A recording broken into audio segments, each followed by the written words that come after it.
Hi, I'm John Milewski, host of Dialogue. We're on the set of Dialogue, where we just concluded a discussion with Tim Snyder, the author of this book, Bloodlands, Europe Between Hitler and Stalin. Tim is a professor of history at Yale University, and joining us for discussion is our own Blair Ruble, the director of the Kennan Institute here at the Wilson Center. Blair, I want to begin with a question for you. One of the reviewers of Bloodlands wrote that it is the most important book to appear on this subject for decades and will surely become the reference in its field. Get your comments on that. Oh, I think that's absolutely the case. The depth of the empirical research and the pulling together of a number of different stories that have been told separately, it's an unprecedented book in a lot of ways, and I think one of the real landmarks in recent historiography. And Tim, what was your inspiration for writing the book?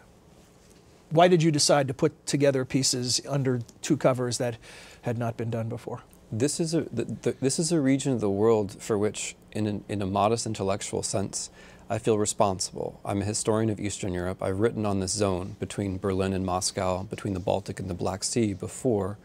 What I came to understand is that the worst catastrophe in the history of the modern West took place here. That, as Blair said, these terrible events which we see separately, the Holocaust, Soviet terror, and all the rest, chiefly took place in this small area, this relatively small area over a short period of time. Once I saw that, then I felt that what one had to do was try to explain why this happened and to whom it happened. Well, both of you are students of history beyond this book. Let me ask you, what did you find most surprising? I'll ask each of you about this research, about this book, about the story that's retold in a new way. I'm interested always in the type of history that makes you rethink something you thought you already knew. And so I'm wondering for each of you, is there a particular element of this that really was challenging for you, that it shook up your conventional wisdom about what had occurred? Well, I don't know that it shook up my conventional wisdom, but it humanized it. I think what's really powerful about the book is it's not about numbers, it's about real human beings. Why did it need to be humanized? Is it the scale of it's the scale, it's a history that's become very abstract. It's been used in so many different ways by so many different people. Numbers are freely thrown around. There are debates about numbers rather than about human fate. Yeah. And I think what's really powerful about Tim's work is he rehumanizes the story. I'll let you answer the question I asked, but then I have another one that's spurred by Blair's comments. Yeah. But the first, what was a surprise to you, someone who knows this region and history well? If you follow individual lives to their end, and in this book, admittedly, the end is always tragic, you see that on these terrains, people experienced different kinds of horror that we later have the luxury of keeping separate. So you and I can decide we're going to discuss the Ukrainian famine in the Soviet Union here, and we're going to discuss the Holocaust here. But what if it's the case that Jews in Soviet Ukraine died of hunger in that famine, and then remaining people from that family died in the Holocaust? In some sense, that's all one story. And I could repeat that sort of combination over and over and over again, because the book is about the places where these policies overlapped and met.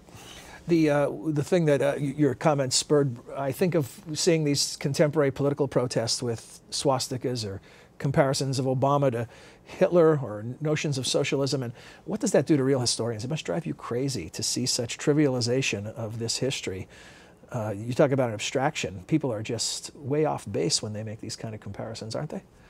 All local political partisanship aside, it's an enormous gesture of disrespect to the people who experienced either National Socialism or Stalinism, and it's an enormous gesture of disrespect to ourselves, that we as a people, or people who claim to represent us as a people, would instrumentalize history in this particular way. And that's leaving aside all the ways that the arguments are wrong.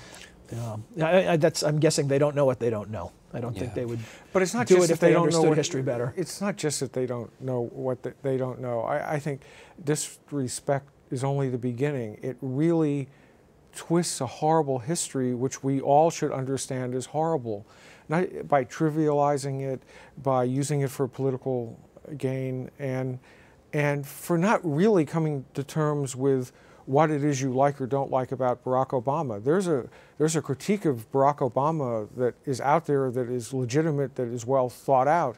But what this does is it undermines the validity of that critique. There's one more thing I wanted to say about this, John.